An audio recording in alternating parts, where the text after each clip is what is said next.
We accept the man as a citizen without any knowledge of his fitness, and he assumes the duties of citizenship without any knowledge as to what they are.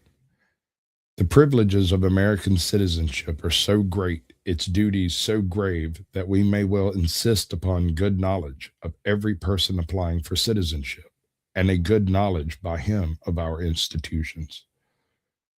We should not cease to be hospitable to immigration, but we should cease to be careless as to the character of it. There are men of all races, even the best, whose coming is necessarily a burden upon our public revenues or a threat to our social order, and these should be identified and excluded. President Benjamin Harrison, Inaugural Address, 4th of March, 1889. Ta-da!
From high atop the battlements of Castle Curmudgeon, where we toil in the vineyard of historical perspective so that you can drink the sweet, sweet nectar of every edition.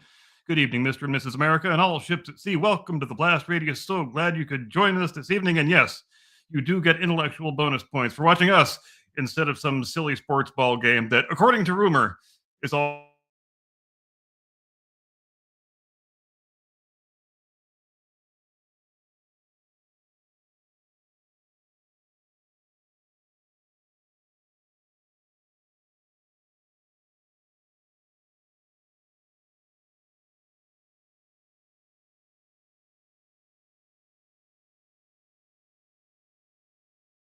evidence and presumed moral authority anyway, which is a recipe that has never once in the entire recorded history of human intellectual gastronomy produced a main course that anybody in their right mind would wish to consume. Immigration is one of those issues where the public memory seems to reset roughly once every election cycle, as though the United States simply burst into existence in its current demographic configuration sometime during the Carter administration, and any proposed deviation from the present arrangement must therefore be rooted in either malice or ignorance. That assumption is false. America has always had immigration, but America has never had this immigration, not in scale, not in permanence, not in structure, and not in the accompanying insistence that asking questions about it is, in and of itself, an indictment of the questioner's moral character. So tonight, in the enduring interest of the public mental hygiene, we will do what we always endeavor to do on this program: slow down the tape, widen the aperture, and take a look at how immigration has actually worked for most of American history, not as a moral parable, not as an aspirational exercise based on feelings and emotions, but as a guided set of principles, traditionally at least, with limits, pauses, expectations, and consequences. There will be no demonization here, even when it might be warranted. There will be no sanctification here, even when it gives us warm, fuzzy feelings in our tum-tum. What there will be are numbers, norms, verifiable facts about the historical record, and even the occasional uncomfortable comparison that some bleating buffoons who prefer that we never think deeply about matters of great nuance and complexity would prefer that we don't make. So please securely fasten your safety harnesses and keep any dangling appendages inside the vehicle at all times.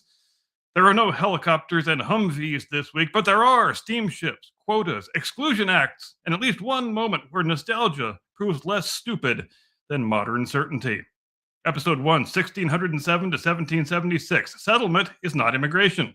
Before we can talk about immigration, we must first dispose of a category error that poisons nearly every modern discussion of this subject. And the error is this: early America was not built by immigrants in the modern sense. It was built by settlers. That distinction is one that matters, and it matters a very great deal. The people who arrived at Jamestown and Plymouth and the other early 17th century colonies were not entering a stable, sovereign nation state with a labor market and a welfare apparatus and a legal identity already in place. They were founding societies from scratch, often badly, sometimes fatally. Your host's own paternal ancestors arrived with the third supply to Jamestown in 1609, a voyage so catastrophic that history remembers the following winter as the starving time. And that starvation was your reward for being lucky enough to be on one of the 7 vessels that actually arrived at the destination, and not the one that got shipwrecked in Bermuda or the one that was lost at sea without a trace. Which is to say, this was not an Ellis Island welcome center. This was try not to die of malnourishment or dysentery while attempting to invent a country. Settlement required total assimilation because there was nothing to be multicultural with. There was one language, one legal system, one political culture, and survival depended on adopting all of it immediately. No one arrived demanding accommodation, no one arrived expecting support, and no one arrived with the option of remaining culturally separate for generations on end. The early colonies were harsh, exclusionary, and unapologetically selective, not out of cruelty, but of necessity. A weak society cannot absorb unlimited difference. If it tries, it collapses. That principle does not vanish with time. It merely becomes unfashionable to mention it. Episode 2, 1776 to 1840. A republic opens the door carefully. After independence, the United States did become a nation capable of receiving immigrants, but it did so cautiously, with an eye toward cohesion rather than sentiment. Early immigration policy was almost aggressively boring. There were no mass intakes, there was no permanent entitlement to entry, and crucially, there was no blanket assumption that everyone who arrived would be allowed to stay, and no one suggested that there ought to be. Naturalization took time, political rights took longer, and the expectation was clear. Newcomers would adopt the language, laws, and civic habits of the Republic, not negotiate with them, not express hostility and contempt toward them, and not sneeringly dismiss them as being inferior to what existed in the place they voluntarily emigrated from to begin with. It's the most basic, most elemental part of the immigration compact, but today it's been almost completely discarded. When you go to a new country, the onus is on you to fit in with the way they do things. To put it in the simplest of metaphorical terms, when you are a guest in someone else's home, you don't get to complain about the interior decor. Immigration levels rose and fell organically over the years, commensurate with the demands of the labor market and the exigencies of economic expansion. When the country needed people, it welcomed them. When it didn't, immigration slowed, sometimes dramatically, sometimes completely. And no one of any political stripe considered this in any way controversial. The idea that a nation might pause immigration to consolidate its population, stabilize wages, or absorb previous arrivals was considered common sense, not cruelty, not xenophobia, not a moral emergency. Immigration was understood as a privilege extended by a sovereign people, not a human right enforceable against them. This understanding will persist remarkably intact for well over a century. Episode 3, 1840 to 1914, Ellis Island and the Myth of the Open Door. This is the period that is most often invoked and most often wildly misunderstood. Yes, immigration numbers were high. Yes, millions arrived. And yes, America absorbed them because it filtered them. Ellis Island was not a welcome mat, it was a sieve. Between 20% and in some years as many as 50% of arriving passengers were rejected and sent back, often at the steamship company's expense. Why? Because the rules were blunt and they were unapologetic. If you were sick, you didn't get in. If you were disabled, you didn't get in. If you could not plausibly support yourself through labor, you didn't get in. If you became a public charge, you could, and most likely would, be deported. There was no social safety net. There were no entitlement programs. There certainly was no concept of importing entire extended families with the expectation of permanent public support. Immigration was tolerated, even encouraged, precisely because it was conditional. And most crucially of all, assimilation was non-negotiable. Your great-great-grandparents arriving from Norway in the 1880s, as this reporter's maternal great-great-grandparents did not arrive as something called Norwegian Americans. They arrived as Norwegians who were expected immediately to engage themselves in the work of becoming Americans. They understood the expectation, and they abided by it without resentment or complaint. They learned to like the things the Americans liked. Why? Well, do you remember the old saying, when in Rome, do as the Romans do? There is a reason that axiom has existed for 2.5 millennia, because it's a wise and useful bit of advice. They learned English. They adopted American civic norms. They participated in American institutions. They retained their cultural memory, culinary preferences, old world folk tales, religious predilections, and what have you, but they did so privately, not as a rival identity. That is what the melting pot looks like. We call it the melting pot precisely because it melts. Episode 4, 1882 to 1924, limits, exclusions, and a nation says, that's enough for now. As industrialization accelerated, immigration surged, and with it came social strain, wage pressure, and political backlash. The response was not hysteria, it was legislation. The Chinese Exclusion Act of 1882 was ugly, discriminatory, and morally compromised, and it also reflected a broad consensus that immigration policy existed to protect social cohesion and labor stability, not anyone's abstract ideals or emotional peccadillos. The same logic produced literacy tests, health requirements, and eventually national origin quotas, the sort of things over which we've been conditioned to gasp and clutch our pearls in the present day, but which, again, were not remotely controversial in a country where there was common, nearly universal assent to the notion that immigration exists primarily for the benefit of the nation, and whatever benefits redound to individual immigrants and their descendants are a function of them living up to their end of the bargain by being productive, engaged, well-behaving members of the society they have been allowed to join. And here is the key point that the modern discourse often refuses to acknowledge. These policies were bipartisan, they were popular, and they worked. From 1924 onward, immigration dropped sharply, wages rose, assimilation accelerated, ethnic enclaves thinned out, and the country digested what it had already taken in. This was not seen as a betrayal of American values, it was seen correctly as responsible stewardship. No serious person believed immigration should be infinite. No serious person believed assimilation was optional. And no serious person believed demographic transformation was a cost-free proposition. That consensus will hold largely unquestioned until the late 20th century. Episode 5, 1965 to 1985, the Quiet Revolution nobody voted for. And here is where everything changes, and drastically does it change, practically overnight. The 1965 Immigration and Nationality Act is often falsely portrayed as a moral correction to earlier acts of alleged discrimination. What it actually did was far more consequential and far less openly debated. It abolished national origin quotas. It introduced family reunification as the primary driver of immigration, and perhaps most pertinently of all, It quietly decoupled immigration levels from labor demand, assimilation capacity, and any semblance of historical precedent. At the time, its proponents, and make no mistake, this is what we would call in our current day parlance a broad bipartisan coalition, assured the public that overall immigration levels would not increase by any significant degree. Needless to say, they were wrong. Spectacularly wrong, in fact.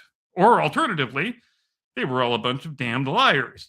What followed was the invention of a brand new societal norm that was never put to voters at the ballot box. Permanent, high volume, 7-figure immigration every single year, indefinitely.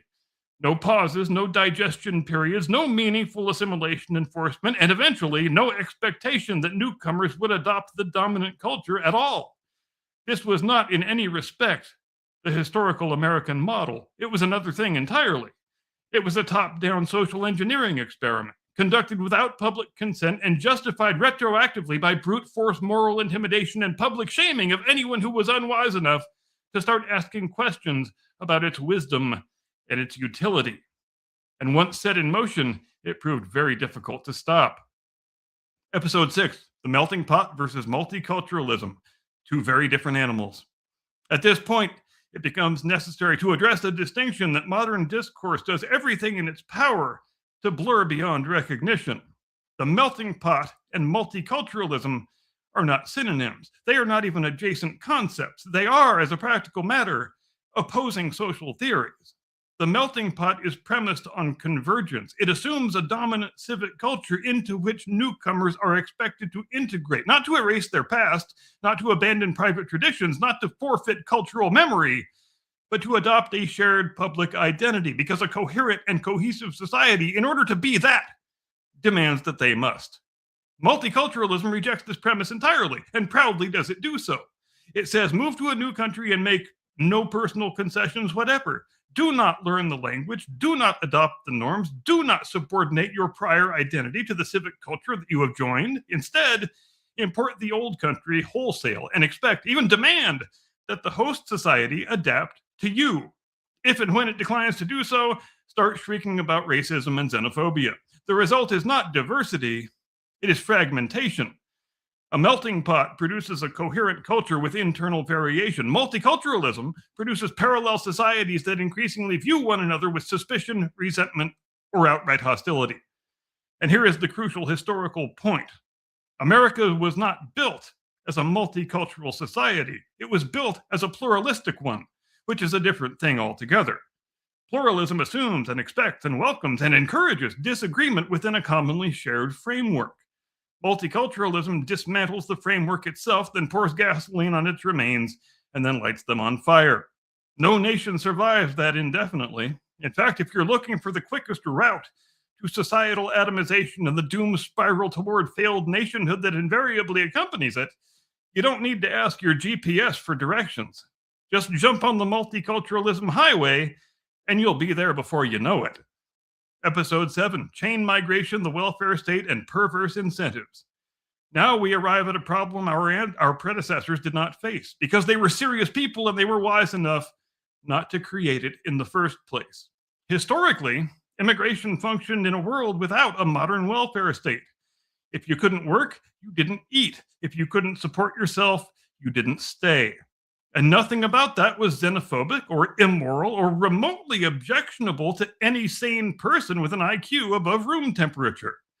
The idea that nations should import millions of people with no future potential to be anything but public charges just out of some misguided desire to be benevolent and multicultural is not just inadvisable, it's not just stupid, it is stark raving madness. It's the kind of stark raving madness that turns high-functioning societies into failed states. In fact, there's no other possible end result when you start going down that road. The math simply doesn't math, and the numbers do not care about your feelings. If you import hundreds of thousands, even millions, of unproductive, unskilled, non-able-bodied persons year after year after year, your society will fail. It's not a matter of if, it's a matter of when. You might be able to delay it somewhat by reducing your native-born population to a condition of ever-increasing penury and destitution, but you cannot permanently forestall a thing that is, by its very nature, unavoidable. The ship is going to hit the iceberg, and it is going to sink. And all the fancy people with all the fancy qualifications and all the fancy degrees will look at each other quizzically and exclaim, "How did this happen?" When immigration was tied to the capacity for self-sufficiency, as it was throughout 80% of American history, it imposed a natural selection pressure that favored the industrious, the adaptable, and the motivated. In other words, precisely the kinds of people that a growing nation wants. Chain migration fundamentally alters that equation, and not in a good way. When immigration policy prioritizes extended family reunification over skills, over labor demand, and over assimilation potential, and combines that with a vast and far too generous social safety net, it severs the connection between immigration and contribution. You are no longer selecting for builders, you are selecting for dependents. This is not a moral judgment about individuals, rather, it is a structural critique of incentives. No system can long endure when it rewards arrival more than integration, presence more than participation, and grievance more than gratitude. The idea that a nation might import millions of people indefinitely, including the elderly, the infirm, and the unskilled, and support them permanently at public expense, would have struck every prior generation of Americans as complete and utter madness, because that's what it is. Episode 8, where America fell short and ought to own it. None of this is meant to suggest that America has always succeeded in living up to her own stated ideals where immigration is concerned. In point of fact, she most assuredly has not. Her failures, when they have occurred, have been manifold and decidedly inglorious. Chinese railroad workers did much of the work in building the backbone of the continent and were then excluded from the full participation which some of them had rightly earned. Braceros labored in American fields for decades and were sent home without the opportunities for permanence that some of them most certainly deserved. And most shamefully of all, European Jews, attempting to flee pogroms and persecution in the years preceding and immediately after the outbreak of the Second World War, were turned away, with only a precious few high-profile exceptions, and many of them, far too many in fact, were thus consigned to deaths that were so horrifying as to strain the imagination of any human being with a functioning conscience. These were moral failures, to be sure. They deserve to be acknowledged. They deserve never to be downplayed or forgotten. But here is the sleight of hand in which modern pro-mass migration rhetoric attempts to engage. It treats historical injustice as a blank check for permanent policy irrationality. Acknowledging past wrongs does not require us to invent new ones. Rectifying injustice does not oblige us to abandon sovereignty. And compassion is not the same thing as willful institutional self-harm. A nation can be humane and selective at the same time. America once was that type of nation. There is no good reason why it cannot be again. Episode 9, Demographics Without Conspiracy. The elephant in the room, quietly noticed. Now we approach the part of the conversation that makes people very, very nervous indeed. So, while we will proceed with care, we will also call things what they are. Across the United States, the Anglosphere, Europe, and much of the developed world, the same pattern has emerged since the beginning of this century. Native birth rates fall below replacement level. The institution of marriage is devalued and falls into decline. Family formation collapses. Home ownership becomes unattainable for young adults. And mass immigration, accordingly, becomes the sole mechanism of population growth. Whether this outcome is intentional, accidental, or emergent is beside the point. Because irrespective of the cause, the result is the same. It's a result that is not conducive to a flourishing society. It creates a reality that nobody in their right mind should regard as being a good thing. Large-scale demographic replacement does not require a sinister cabal of evil men hatching dastardly schemes in smoke-filled rooms. It requires only incentives, in this case, perverse incentives. And incentives, especially perverse ones, have predictable consequences. To note this reality is not to ascribe motive, nor is it to live in the realm of the tinfoil hat-wearing conspiracy theorist. It is merely to observe and acknowledge that a well-documented reality exists. And well-documented realities, rhetorically inconvenient though they may be to certain people who seek to advance certain agendas, do not care about how virtuous anybody feels while ignoring them. Episode 10, What Immigration is For and Who Decides. This brings us to the central question that often lurks, often implied but rarely spoken out loud, beneath every argument about immigration. Whom is this for?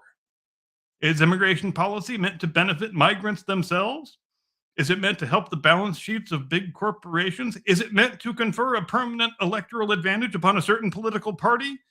Is it meant to advance a certain set of abstract global ideals? Or is it meant to benefit the nation as a whole, socially, economically, and culturally? It goes without saying that in the present day, in light of the body of evidence we have before us, the latter answer seems vanishingly unlikely to be the correct one. But for the vast majority of American history, it was the correct answer, and it was an answer that was as obvious as it was uncontroversial. Sure, there were always arguments about how many people we should let in, where they should come from, when to have a moratorium, how long it should be, but there was broad agreement across party lines that the primary beneficiaries of immigration policy are supposed to be the people who already live and work in this country. A sovereign people decide who may join them, on what terms, in what numbers, and to what end. They do not do so out of hatred or intolerance, but stewardship, not out of fear, but responsibility. A nation that loses the ability to say enough is not compassionate, it is incoherent and unserious. Epilogue: Immigration and the Obligation to Inherit.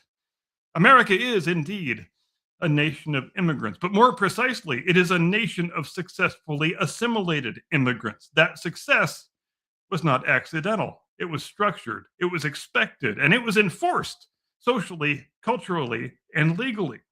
The tragedy of the present moment is not that people want to come here. This has always been true. The tragedy is that we have forgotten what coming here is supposed to mean. A nation is not a hotel. Citizenship is not a subscription service, and identity is not infinitely divisible without consequence. If America is to endure, not merely as an economic zone, but as a people and as a nation, it must recover the courage to say what every functional society has always known. Immigration is not an entitlement. It is not a human right. It is a privilege. The price of the privilege is productivity, assimilation, and good conduct. And sovereignty is non-negotiable. And if that makes some people uncomfortable, well, good. It should make them uncomfortable. Far too many people have spent far too many years living with their heads in the clouds, imagining that residency in the United States is some sort of party favor that we can pass out to anybody in the world who happens to want it. But it is not, and we cannot. So that discomfort, hopefully, is a much needed and long overdue first indication that historical memory and pragmatic rationale are perhaps at last, reasserting themselves. And as we close out this field guide, we would do well to ponder the following questions. What kind of a place do we want to be? Do we want to be a place that's worth living in, or a place where everybody gets to live? We cannot be both. We have to pick one or the other. Do we care about the inheritance that, for some of us, has been passed down by 14 generations of our forebears? Since Jamestown and Plymouth and Popham and Salem and elsewhere, do we want our own descendants 14 generations hence, in the year 2450 or thereabouts, to have access to that same inheritance? Or are we comfortable sacrificing it on the altar of some naive vision of a borderless globalist utopia that is never going to exist? And most importantly, do we have the right to make that choice at all? Is it our place to break the chain of inheritance that connects our ancestors 420 years ago and our future progeny 420 years from now? And if we choose not to break the chain, what should that inheritance look like? Should it look like a coherent, cohesive nation state that cares about its own historic values and traditions and institutions and expects, unashamedly, without apology or equivocation, that new arrivals should do the same? Or should it just look like a flag and a few scraps of old parchment that we don't pay that much attention to anymore because it's passé and unfashionable? And as those questions hang ominously in the air for your consideration, I thank you once again for your kind attention and convey you into the custody of my distinguished colleague, your illustrious co-host, the one and only, your friend and mine, Mr. Caucasian Sasquatch. Tactical nuke incoming!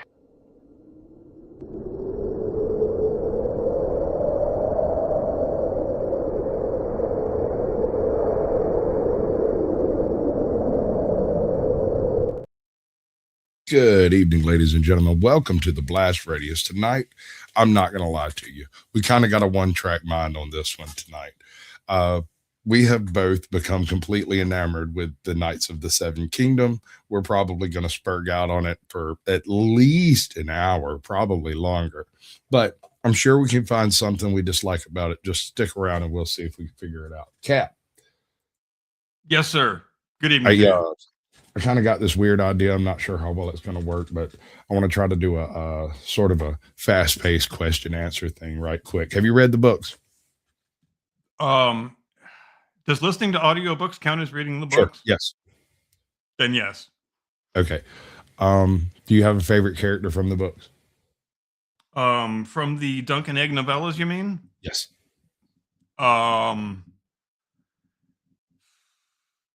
I do like the Mr. Baratheon, the Laughing Storm. The Laughing Storm. That is also my favorite character. Yeah, Although yeah, I will make the statement that in the show, while he is shown to be a stupendous level asshole, they fall a little bit short. He's too charming. While in the books, he's unbelievably charming. He's also a much greater practical joker. I mean, his practical jokes are they're just shy of evil, right? Like, yes, you can tell he has more than a little bit of an impish streak to him, right? And that's the reason they call him the Laughing Storm. Is on at least one occasion, while literally surrounded by the enemy on a battlefield, he was basically telling your mama jokes while killing them. Tell them and just listen to his rationale for participating in the trial of Seven. He says there hasn't been one of these damn things for 100 years. You think I'm going to pass up a chance to bloody up the King's Guard in their fancy white gowns? Hell no! Right? I'm in this thing to win it. Then you add to that the fact that Duncan, and we'll get back to the beginning. I've got the trailer and everything set up over here so we can go through it step by step. We're just doing a little banner right here. Duncan is probably the least obvious knight there. His only claim to any amount of fame is that no one actually knows how tall he is. There's references and he is, if I'm not mistaken, a little bit shorter in the series than he is in the books. Peter Claffey is 6'6", if I'm not mistaken, but Duncan in the books is just short of 7 foot, if I recall correctly. Closer to 7 than 6 was, I think, the reference. But here's the thing: Baratheon, the Laughing Storm, was 6'2", 6'3". He's a big boy. That one-eyed guy, I can't remember his name. Sir Robin, Sir Bravely Bold Sir Robin. That's what I always think of when they say his name. It's damn it, I can't remember his last name, but I know it's Sir Robin something. Okay. Well, he is a gargantuan man himself. He was one of the larger men on the battlefield and was obvious on the battlefield because of his size. And there's a little meeting between him and Egg. Robin Riesling. Right. And in that meeting, three things become, at least in the series, three things become immediately obvious. The one-eyed guy, Riesling, we'll call him Sir Robin. Yes. Fuck it. Sir Robin knows immediately who Egg is. Says nothing. The reason he knows is because Egg names him not by his colloquial name, but by his honored family name. When he sees him out there. And the only people who would A, know that, and B, do it formally are members of the royal family, and they're the only ones really permitted to do it. So Egg naming him by name reveals I am a Targaryen of some description. And I feel like we get a small indication of that also from when they first meet Raymond Fossaway. He kind of looks at Egg and there's something in his face that says, I think I've met this kid before, and I'm pretty sure he's not a squire. Right. But he just kind of blows it off. And there's a few of those little subtle instances, I think, sprinkled throughout the first couple of episodes.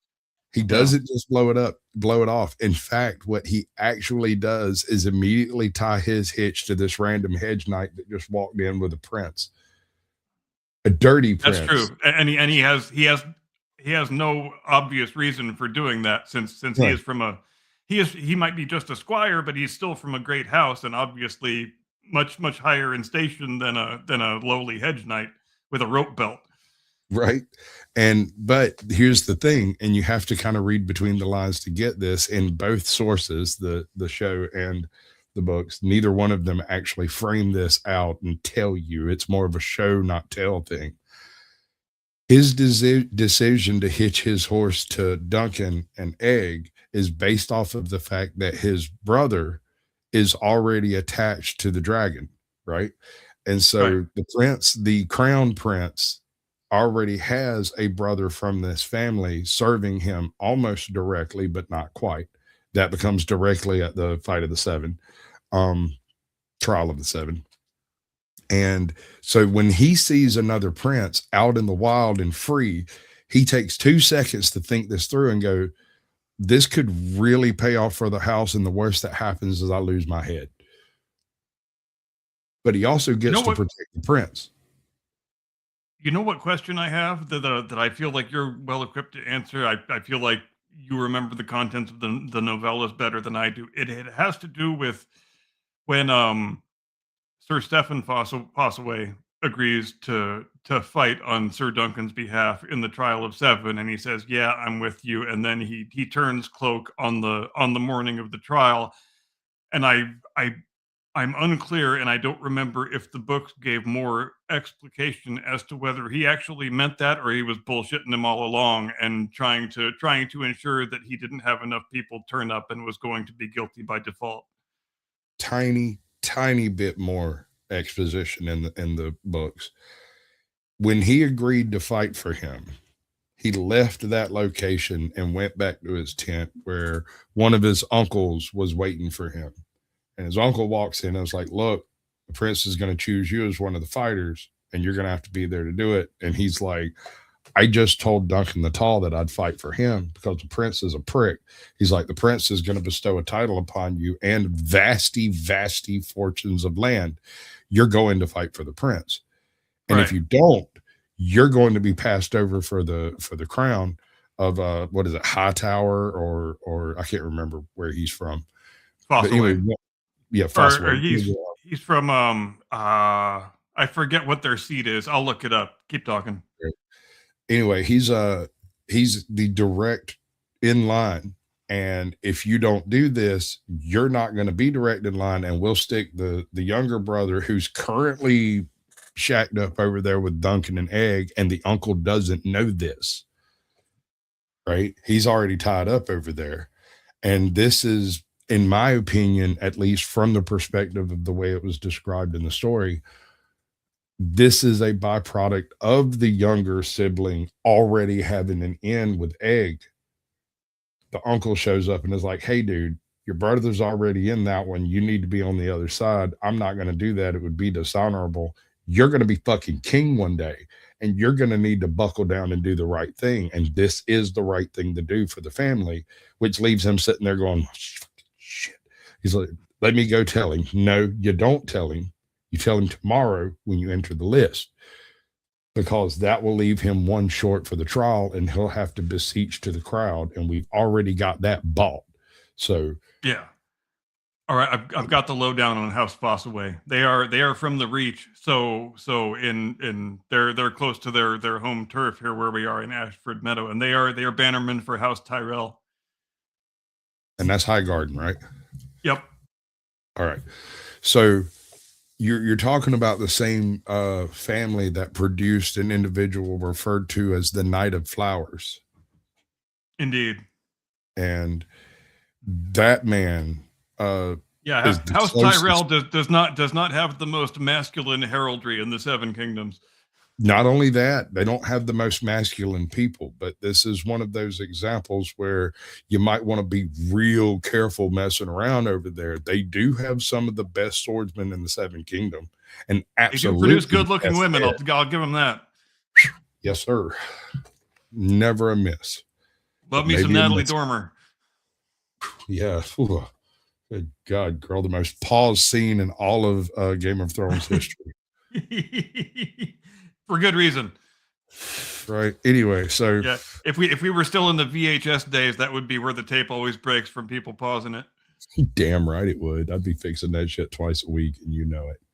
So, opening scene, very first scene in the show, you see this.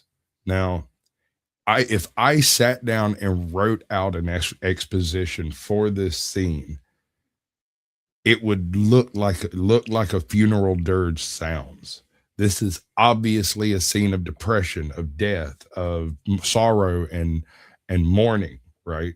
He's doing a thing in weather that is already bad. Anyone worth their salt would be inside and under roof, and he's not. He's out digging a hole. There's only one reason someone digs a hole in a storm, and that's to bury a body. And so without ever saying a word, they tell you this is a very, very lonely funeral. And very lonely funerals only take place under two conditions. One, you died unexpectedly in a strange land. And two, somebody just murdered your ass. And the first words we hear from our main character are, "I don't know the right words," which is such a great snapshot encapsulation of the character, and that was a good narrative choice, I think. Right. He is not educated in words or books. He knows some stories and almost no history. He knows just enough Targaryen lore to get his ass in trouble and not enough to protect himself. Literally every single thing he knows about the world was taught to him by his master, and that is it. Yes. With a few exceptions. There are some like the difference between ghetto smarts and book smarts. This man can walk through Flea Bottom completely unnoticed. He will wander through the lower echelons of every city, town, and burg without ever making a ripple. But at the same time, the second he steps into that realm of knighthood, it makes a really big splash without meaning. Yeah, and that the thing you mentioned gets alluded to when Lionel Baratheon asks him, "Why the hell do you slouch when you're such a tall son of a bitch?" There's a reason for that. In the books, it explains that his master was a good deal shorter than him and wanted to cuff him in the head, right? You're supposed to cuff your squire in the back of the head, but he couldn't reach the back of his head, and so he made him slouch down to get hit. And he spent so much time getting cuffed for doing stuff wrong, for being a dumbass, that he just developed that permanent slouch. And it only occurs to me right now that when he makes his big dramatic appeal for someone else to join his party right before the trial of the Seven at the end of the most recent episode, it's really the first time that we hear him speak eloquently without sort of stuttering and stammering and falling all over his own words. And that's, it's kind of a real threshold that he has crossed there. Kind of you might call it the moment when he becomes a real knight. There's also an unwritten, deep trauma in this man's speech. He doesn't really stutter, but he does stutter occasionally. He doesn't speak softly intentionally, but he does so out of deference to everyone around him. He's the colloquial bull in a china shop when it comes to that kind of stuff. But here's the thing. His master spent his entire life telling him he's dumb. He should keep his mouth shut. You have nothing useful to say. What can you teach anyone? Blah, blah, blah, blah, blah. That's the trauma you see walking in as, quote unquote, a man in his own right and having to deal with all of his own shit instead of having his master do all of this for him. When he arrives, it's just provided for because they know him. They don't know Duncan, right? So when he shows up, he has to have all the conversations. He has to have all the first meetings. And all of that becomes a very, very significant growing period for him that you witness on screen over the course of, like, when he meets the Laughing Storm and Homeboy walks up to him. And in the book, the Laughing Storm has his Baratheon crown on with the antlers. And it almost pokes Duncan in the eye because he refuses to look up to him. He walks up and he stops, and then he backs back up and gets up on top of the table and squats down and looks at him eye to eye. That's how they have that conversation. I recall in some of the behind the scenes things that I was watching this morning in preparation, that the showrunner said that in the other two previous series, Game of Thrones and House of the Dragon, they have kind of assiduously avoided showing things in flashback because they thought that was, narrative shortcut type of storytelling. And I'm glad to see them doing more of that in this and not necessarily being guided by the same things that guided the previous showrunners. And you know why? Is because I want to see more of Sir Arlen, because I like that actor and I like the character. And I don't care that he's dead already. I want to see more of him in flashback. And I think that will help us, gain a better understanding of how Duncan became the man he is. Another thing to be noted, Duncan comes from such unbelievably humble beginnings that most people who meet him have no doubt that he's a knight, because he embodies that's the only thing that he actually is, right? He's never trained to be a brewer or a baker. He can't cook to save his freaking life. He's not very good with horses. He's good enough. He's the only thing he's really truly good at is breaking shit. Yeah, the only life skills he knows are the skills of a squire and a knight from living his whole life around a knight of the realm. Exactly. And I have one concern, and when I wrap this up, we're gonna check out the trailer. But there's a scene when they're going into the trial of the seven, and he has to go and do a speech and talk to the houses to provide a knight. He needs one knight. The Laughing Storm is knighting the other guy over here off camera, and he's talking to the people there about what it means to be a knight, and is there not a single true knight left in all of the houses of the Seven Kingdom, that no one would stand with a man who defended the innocent? How dare you, sirs?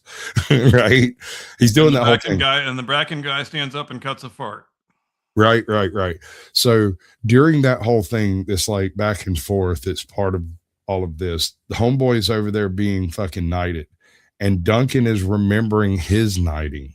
But do you remember the scene when Duncan's flashing back to himself being knighted?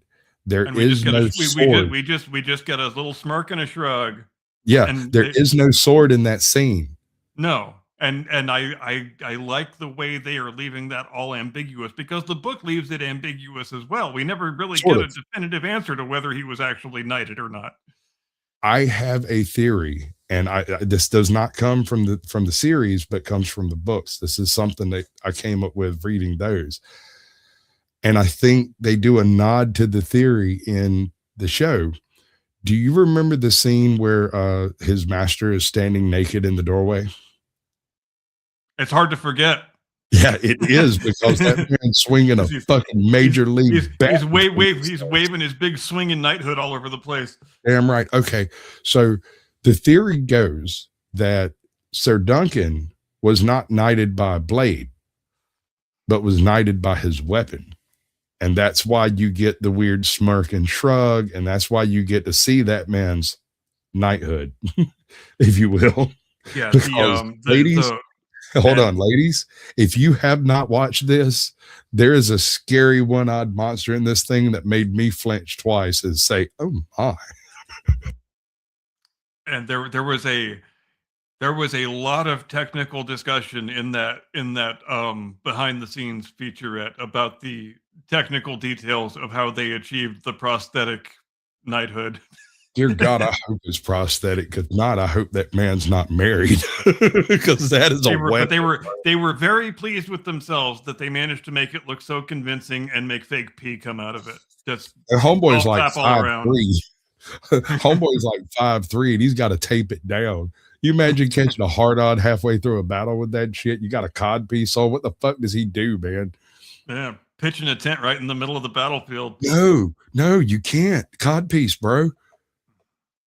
You're right. Yeah. If that man don't lay, low and to the right, it's going to be very uncomfortable. God, that'll give you a bruise. Right. Jesus. But anyway, we're going to let it rock. With or without music? With. The music in this is very good. Any tree since I was a boy. They charged me to be a good knight, to defend the weak and the innocent. And I swore that I would. Are you Baelor Targaryen? No. Then would you move the fuck out of the way? Yeah. Sorry. What's your name? Hold on, that scene right there is utterly glorious. He steps up and the dude doesn't move. He's waiting for the guy to move, right? And the guy's waiting for him to move. Yeah, he's and like, that's Baelor Targaryen. Then get the fuck out of the way, dude. that's something that I'm eager to get your thoughts on after we get through with the trailer, is the use of bathos that there is in this series and how we feel about it, because it is such an incredibly overused trope in the last 10 years or so, but we have never seen it in this particular franchise, and I'm not quite sure how I feel about it yet. All right. Sir Duncan the Tall. Never heard of him. Do you know every knight in the Seven Kingdoms then?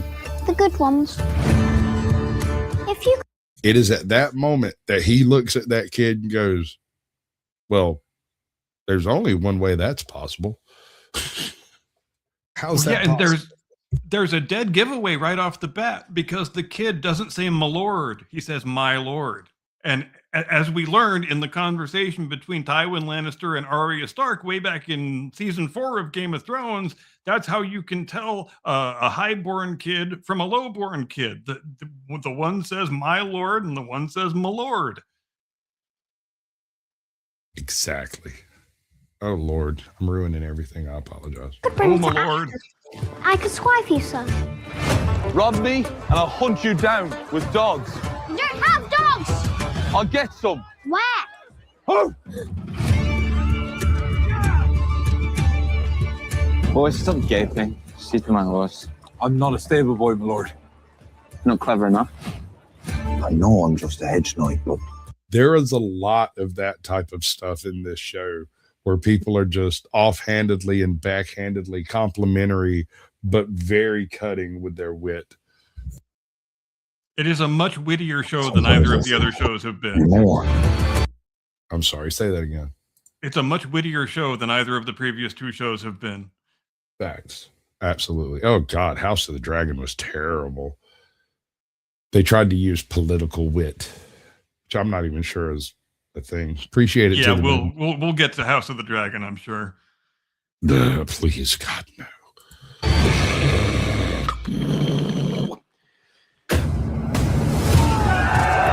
Why do you treat these royal lapdogs like they're your betters? They are my betters. These men have a name. I'm trading. What chance do I have? I have no chance. Falling star brings luck to those who see it. So the luck is ours alone?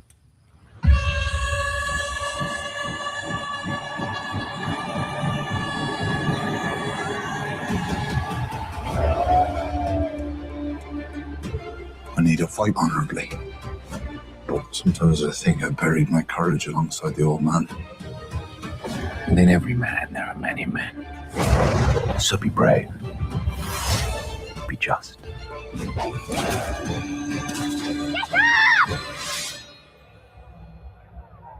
Be tall.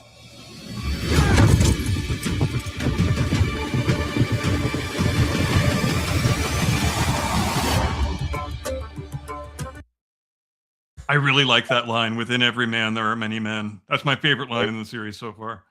I actually intended to open with the line, if you cut a man's tongue out, you do not prove him a liar. You prove you are afraid of what he might say.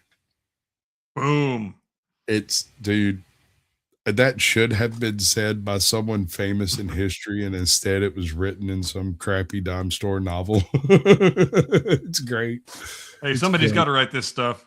Right? Oh my God. It's such a great quote. It doesn't matter where the axiom comes from, just that it's good and useful.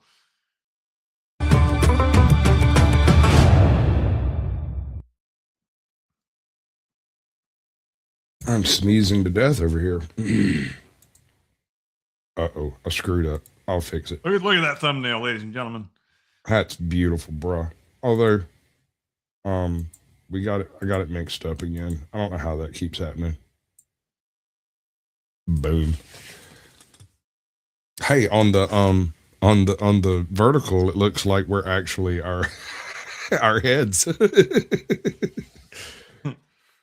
And I actually zoomed it in a little bit for the just so our faces were more prominent. But in the full size shot, make no mistake, the corpses of our vanquished enemies are lying all around on the ground.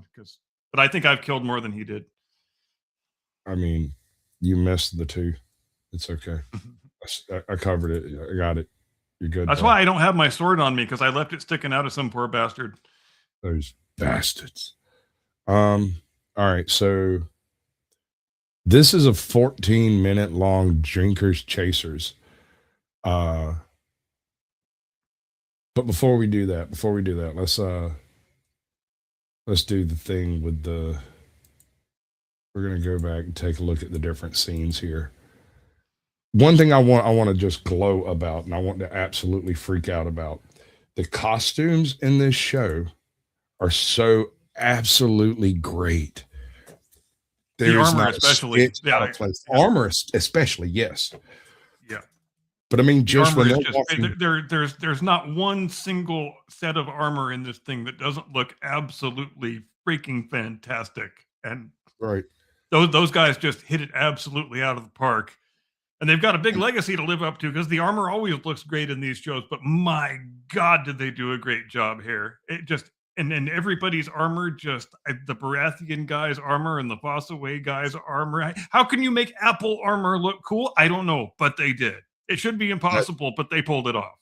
That Fossaway dude is an absolute freaking monster. He is a beast, bro. And they show a little bit of it in the show, but when Duncan is coming to the lists and he sees Fossaway, he recognizes him not because he's seen him before, but because that man is legendary as a fearsome fighter. Yep. And now he's playing for the other guys. Right. But even beyond the armor, you'd expect them to pay attention to the armor, a special attention to the armor, right? When he's going out into like the freaking inns and whatnot, or he's out talking to the chicks and the hookers and the whores, there's not a single thread out of place. Nothing there looks like it shouldn't be there. It all fits, and it all just flows smoothly. And they do not tell. They don't give you a big long explanation and exposition. They show him going to every night and going, "Hey, do you remember Pennytree? We served your father at this battle."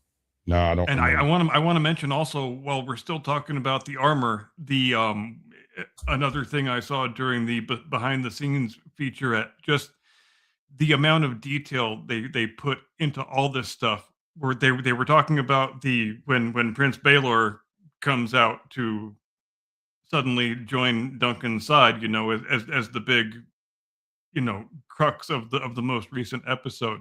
They said, we made Baelor's armor slightly small because Baelor was not planning to enter the tournament as a knight in competition. So he actually borrowed his second son's armor in order to wear in the Trial of Seven, and that's why it is slightly too small, and he struggles a little bit when he pulls off his helm. And that attention to detail just absolutely astounds me, and I applaud it. Oh, and one more thing I want to make a point of. Their choices of women in these shows, oh my God, dude.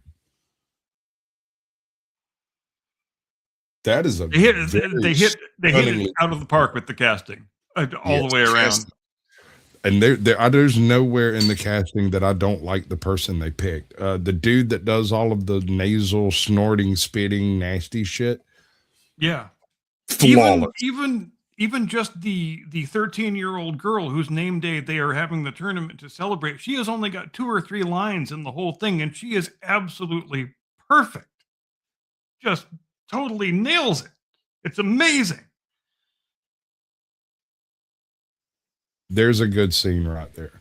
When I say no one knows exactly how tall Duncan is, this man here is large. This man here is also large. This chick, dude, whatever this is, this might be your average height in Westeros.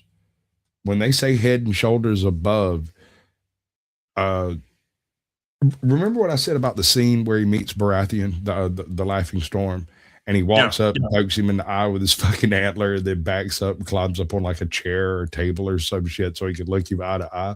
And this motherfucker's like 6'4". He's a big boy. He's like, wait a minute, this isn't gonna work. He's already drunk and giggling maniacally. He's like, pokes him in the stomach, backs up, and then gets up on something and is like, listen, why are you slouching? Be tall, motherfucker. This guy, he's terrible, but he's great. He's great at being terrible, and I love it. No perfect casting again. Yes. That dude, Jesus Christ, he is a fucking beast, bro. And I want to point out right there, he's fighting with his squire at that moment. Yep. Think about how many ass whoopings that squire has taken. Right? He's towed him home, packed him up in his freaking lunch for the next day. Got it happen again. So when he meets another individual that was not trained in the way he's been trained, oh, it's going to be a pushover, bro. Those kings. But at the same time, we probably don't know what Raymond Fossaway's full abilities are, because if he actually fights at his full capabilities and embarrasses his cousin, whose squire he is, that's going to get him in a whole shitload of trouble. So it would seem like he probably has to hold back a little bit to some extent. And then during the Trial of Seven that's coming up, we might see his full capacity. God, I hope he goes all John Wick, dude. I hope it ends up being him and his fucking cousin fighting head to head. Yeah, right? I think I have a suspicion that he's going to acquit himself very well. And they're gonna be basically a match set, and folks are just gonna stand there and watch this out, because it would be like Achilles fighting one of the Greek gods, bro. Like, they've trained against each other constantly for years. And the difference is that the younger one has never actually nutted up and took a swing. And when he gets the rage that has to be built up in that man. We go back to that saying, I forget who said it, but I taught him everything he knows, but not everything I know. But that might be true, and it might not be true. Yeah. Right. Being able to take an ass whooping right across the nose is half of winning a fight. Absolutely. Maybe even the greater part of winning a fight.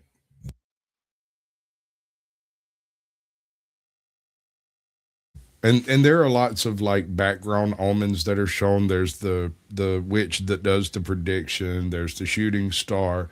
There's the fact that the puppetress, the one that paints his sigil, listens to what he says and then doesn't do that at all. I mean, kinda, but she's like, oh, you have terrible taste, and does something gorgeous instead of something like the rest of the knights have, which is, a herald or some sort of coat of arms on their shield or whatever. And it's all, and it's actually the kid who makes a couple of the design suggestions. Yeah, but they're good is the thing. She recognizes it, looks at Duncan and goes, you have no taste, sir. Well, that's one of the things we have learned about Duncan, is that as inarticulate as he normally is with anybody, he is especially inarticulate when he's trying to talk to a pretty woman. And I think a lot of men can identify with that. Aren't we all? Yep. I mean, I don't know what to say. Some of us more than others. Oh, one more thing about the way this was done. The only dragon depicted in this entire show is a puppet. And it's a puppet that breathes fire inside of a tent that are run by people. And it is a brilliant piece of artistry. Oh, I know. It's absolutely accurate for the way that sort of thing would have been done in the medieval era. And all the care and attention that had to have been put into that is another thing that you just have to applaud. That's a hell of a scene right there, bro. And yeah, we have to have puppet dragons now because all the real dragons are freaking dead. Right? And the Targaryens are bothered about it. They're bothered. Look at this. Look at this freaking armor, bro. Yep. That is absolutely diabolical. Imagine coming across a battlefield. You've killed 17 people. You turn around and you see this cocksucker slicing some bitches up, walking towards you. What do? And you get a real sense of the family-wide inferiority complex that they are all suffering from now. We don't have our dragons anymore. You know, our grandparents killed all the fucking dragons when they were having that civil war with each other. So now we have to cosplay as dragons since we can't ride real ones. And chainmail will not stop a bullet. Just saying. But look at his armor. I mean, it's all just every single rivet, every stitch, everything. The horse's armor is absolutely immaculate. He's even got antlers on the ass of his horse. That's hilarious. Duncan is the only one on the field out of the 14 who doesn't have full plate. He's just got some greaves and some spandrels. I mean, he can't even wear the cuirass, can he? No, he's just got a chainmail shirt protecting his torso. But he does have a really, really good shield, and a sword and board's hard to beat when you're fighting somebody. And it was cool how the armorer guy fixed up his shield for him and only charged him a penny. That was pretty badass. Yeah. Well, he liked the girl too. And this man is going to die defending a finger. Well, and Duncan is finding out, and I think it's to his surprise, just how much resentment there is against the Targaryens among so many people. They don't always say it out loud, but if you get them alone, they'll say, "Oh, fuck. The best thing a Targaryen can do is finish on his wife's tits." I do like that line too. Absolutely. Oh, and there's another thing here. When Homeboy does his tilt, he kills the horse. He swerves the lance the first time and kills the horse the second time. Yep. This is extremely, extremely belittling to the knight he's fighting, because part of the reason why they do this is to get the horse and the armor, and then you pay to get it back, and it's ransom. Right. Yeah. He kills the horse and does not allow him to break a lance. It's effectively a means of humiliation combined with extortion. Exactly.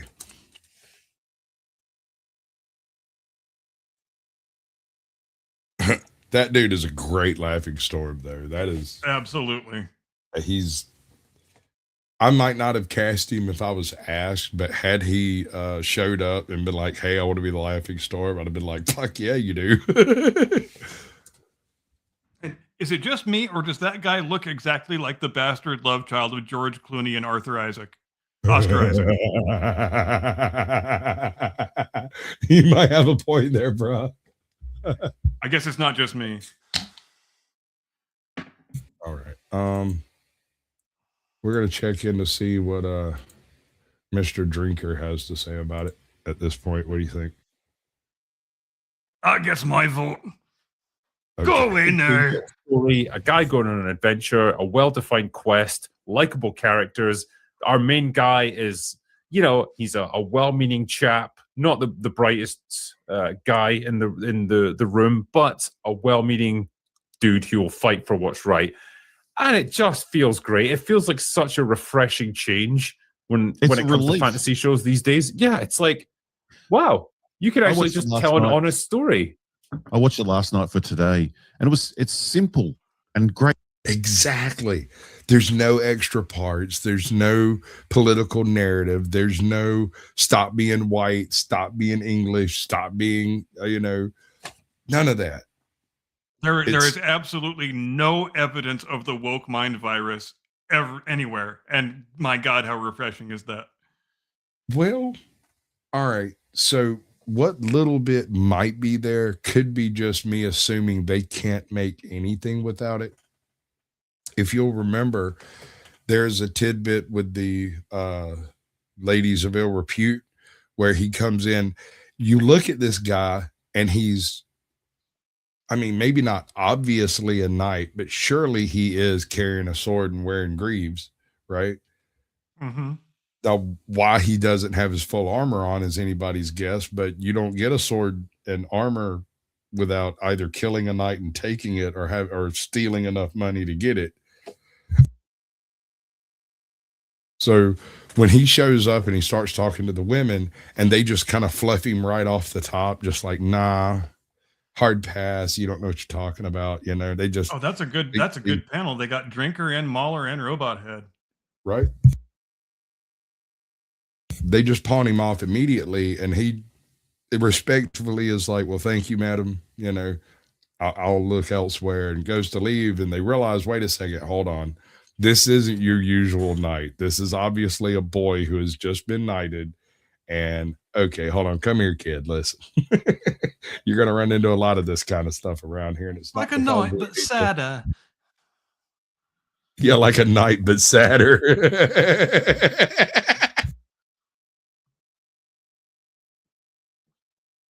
I'm sorry, you got me. I forgot about that line. My point is, he's so affable and so courteous that even when people belittle him, they immediately regret it, because it obviously hurts his feelings. And he kind of sads up and he slouches a little bit and walks away. He's like, I'm sorry, sir. Well, yeah, and as I mentioned to you backstage before the show started, it was an incredibly courageous bit of casting to make the two series leads a couple of actors with basically no acting experience. I know you don't have much of a choice with the little kid, but for the guy playing Duncan, that's a bold move. That guy was a rugby player a couple of years ago. Well, what do you do? Yeah. Who do you cast for this role? I've heard a lot of names thrown around. All of them are too old. I mean, Duncan was barely 19. Yeah, I mean, even the guy they cast is too old based on the books, but right. Duncan was actually too old to be a squire at the point in time that homeboy died. He only kept him around because he knew he was dying. And you've got a little bit of wiggle room there, because he's not entirely certain how old he is at all, because he never knew his parents and has no way of knowing, and he's freakishly large for his age, and that makes it even more difficult to know exactly how old he is. So he's just kind of guessing anyway. Well, I guess that's what I meant to say, is he was too large to be a squire. He should have been knighted or fired at some point. But he hadn't been, because he was a knight. He's obviously the right stuff. You know what I'm saying? Yep. Yeah. Cast. Everyone can act. And yes, it's fun. Like and they know how to build the payoff. Yeah, they know how to build it up and pay it off. Yeah, it was just a relief to watch, because I've been watching Star Trek, obviously, Starfleet Academy, and you said, you were saying you're going to talk about this. I thought I should. Of time, and they're delving into classic mythological storytelling. We recognize these characters, and yet it's still surprising. And it takes fantasy and humanizes it and makes it very recognizable to us. We understand the motivations of these characters. We like these characters. We can't wait to go along with them on this journey. And I want to compare that to The Acolyte. when you lay these two side by side, or I'll even go with one of my favorite recent Disney productions, Skeleton Crew. When you lay these two productions side by side, yes, there is obvious mythological influence from in this series. You can see it. The sort of, I mean, hell, even the Battle of the Seven kind of looks like a Kurosawa thing. Sure. It's hard to find things that don't have any Kurosawa influence. I mean, good God, man, you're not wrong, but there's a reason for it. Yep.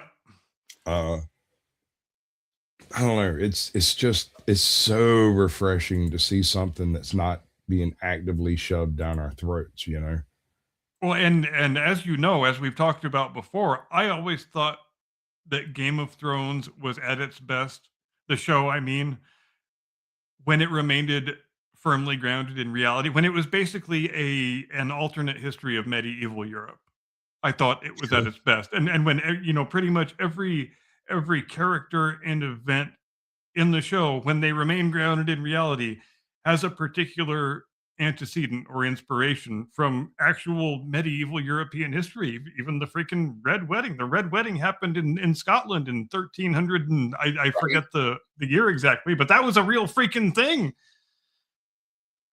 It's really, the word I keep using, I keep coming back to, is refreshing. It is very nice to be excited. And I told you this before. I have not been this excited for the next episode since The Expanse. I think, and some people might think this is an outlandish statement I'm about to make. I think episode 4 of A Night of the Seven Kingdoms is the best episode in this franchise in over 10 years. Probably since season 6 of the original show. Mm-hmm. Better than anything in either season of House of the Dragon. And well, I don't even really want to discuss House of the Dragon in the same breath with this or the first 4 seasons of Game of Thrones. I mean, they basically took all of their budget and blew it trying to make dragons, and then got one really hot chick to put out front and let the rest of it flap in the wind, and it just does not work. Well, yeah, and they took pretty serious liberties with the source material that you can categorize as being woke mind virus, in terms of they made it a very gynocentric narrative. They elevated the importance of Alicent Hightower far, far beyond any importance that she actually had in the source material. She was just King Viserys' second wife. She didn't have much importance beyond that. And as we know, there was a bit of racial stunt casting, which when they made the Velaryon family, they race swapped them. But that was actually a bit of racial stunt casting that I kind of gave a half-hearted defense to, because that was a rare case where the racial stunt casting actually introduced an interesting new layer into the narrative. Right. Because now these bastard kids are supposed to be quarter black, and they're very, very clearly not quarter black. So it's even more obvious that they're bastards. The in the stories, in the lore of that is the other family of Valerians that survived before all of the, what was it, the Doom, right? Yeah. These were not true blood Valerians like the Targaryens were, that were able to get on their dragons and escape. These were some like you said, bastard children of some other Valerian family that happened to be on freaking vacation when that shit happened or whatever, right? They just happened to also be Valerian. And so when the Targaryens took Westeros, these other Valerians showed up and was like, "Hi, cousin, how are you doing? Hello, fellow hipsters." And they were like, "I don't know, man." Yeah, I mean, they were also an old school Valyrian house, but not every Valyrian house were dragon riders, and so they have the Targaryens respect them for being from the old hood, but we're dragon riders and you're not, so obviously you are our inferiors, and that's kind of it. Out of that inferiority complex came the Velaryons becoming big sea captain naval types. Right. We can't compete with them. We can't compete with them on the dragon thing, so let's be really good at Navy stuff. Well, there's a little more to it than that. When you get into the lore of the Valyrian homeland, all of the major families had specializations that were beyond superhuman. The Targaryens rode dragons. Other families did other things. Some practiced death magic, some practiced dream walking, some saw the future, and all of them were so obscenely powerful as to balance the tables against a group of warriors that fly around on fucking flame-breathing lizards. Think that through for a second. Whatever it was. And we still don't really have a clear explanation for why some Valyrian families became dragon riders and some did not. Maybe we'll get that at some point in the future. I kind of don't want that. I don't want them to touch that level of origin. I think that would be. Well, I wonder if they will touch it in the series about Aegon's conquest that's currently in production, and I think coming out next year. There's certain implications. What's up, bro? There's certain implications in the original Game of Thrones series, specifically Daenerys. She seems to have entire mental conversations with those dragons. They're not just big lizard animals. They are as much a part of her as her own feet, right? Yeah. And you don't get exactly the same feel when you run into these other Valerians and their dragons, right? These other ones, it's like they're a mount. They're a very dedicated mount, but nothing more than a mount, a friend for life. So something like that. When a dragon rider dies, often the dragon dies afterwards. And sometimes, very rarely, the dragon will take on a new rider if they're part of the same family and, in the dragon's opinion, honorable.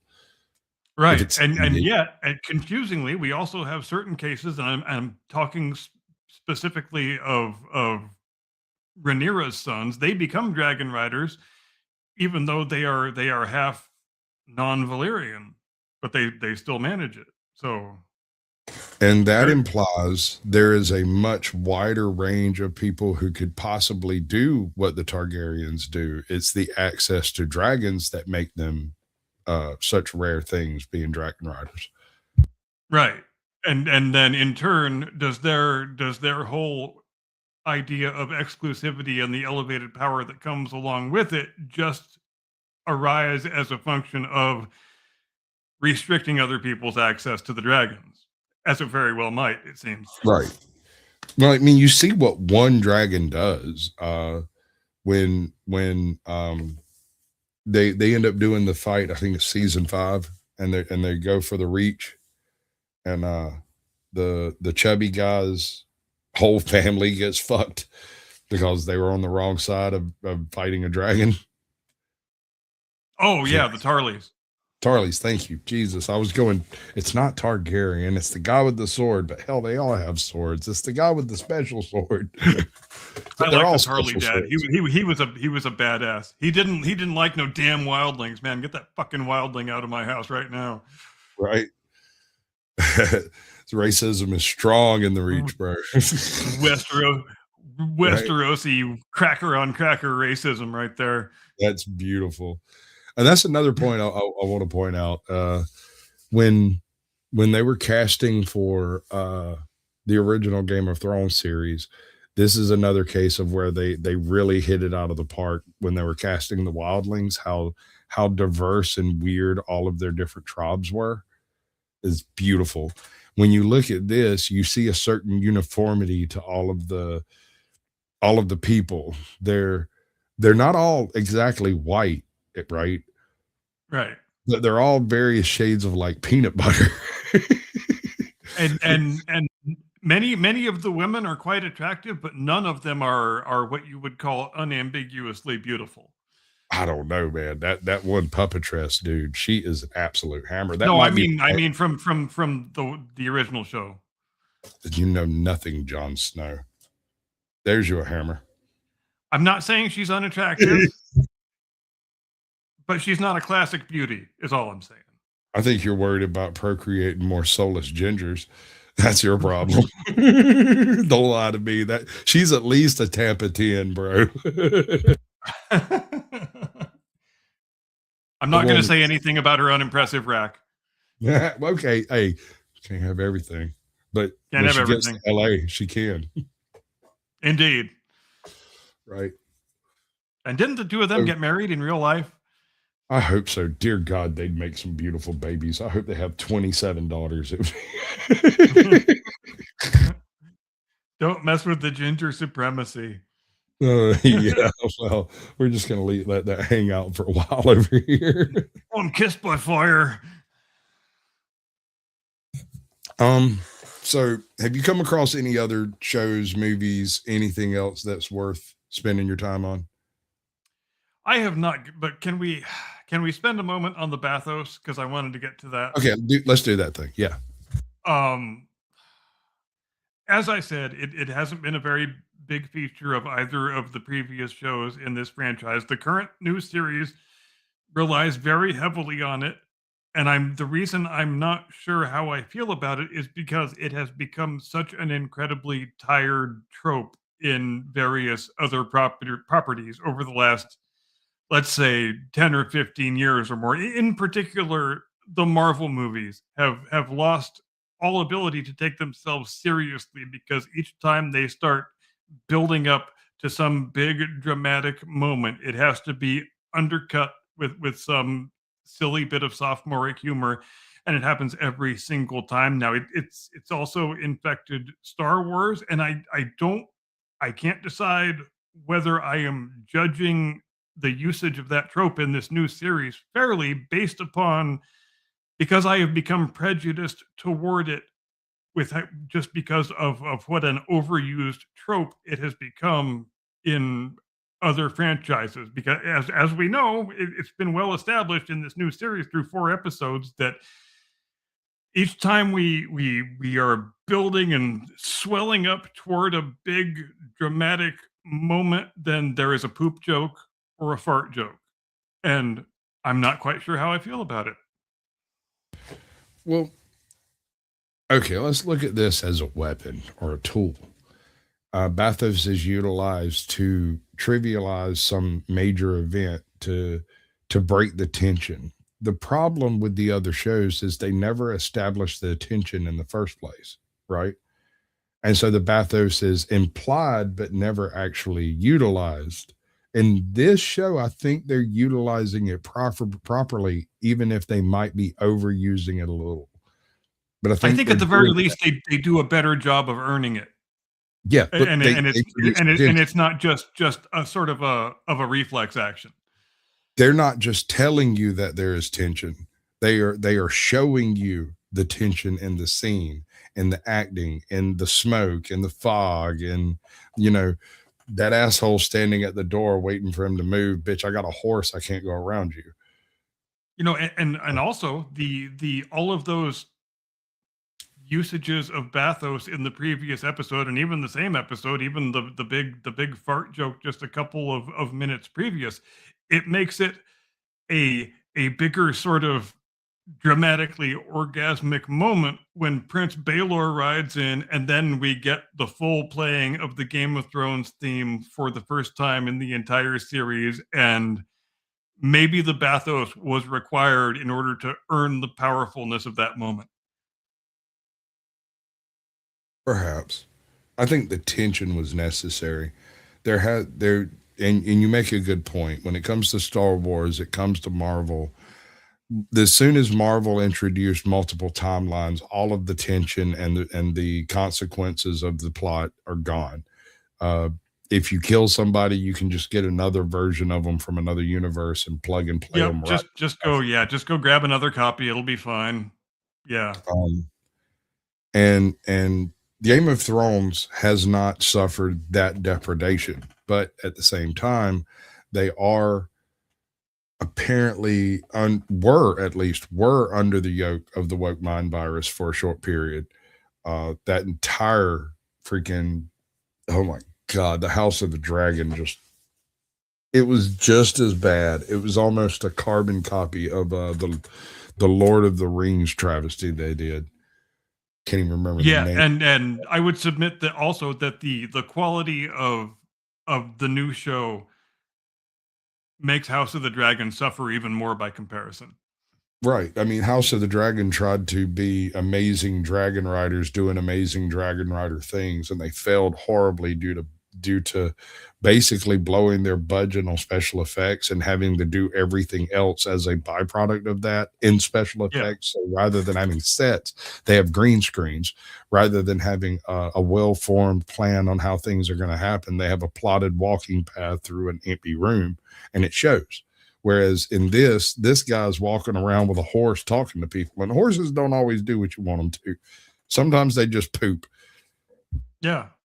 And we know that everything we see is actually real, and that makes a difference. it makes you can never be as convincing in a big green room pretending to interact with people and things that are not there as you can be in a real environment where you can look all around you and see real people and real things, and that makes a big difference in terms of narrative storytelling. And now it's time when I do the thing I do at the end of the show. Ladies and gentlemen, thanks ever so much for joining us tonight. You made a good choice, and you do again get intellectual bonus points for being with us instead of watching the silly sports ball game. Who won? I don't know. Is it still going on? I don't know. Do I care? I do not. We will see you next week, 8 Eastern, 5 Pacific, Sunday night. As we always do, I will have another vaguely subversive, very, very long monologue for you because I know you love doing that as much as I do. And have a great day and a pleasant tomorrow and an edifying rest of your week. See you next time. Do not comply. Get off my lawn.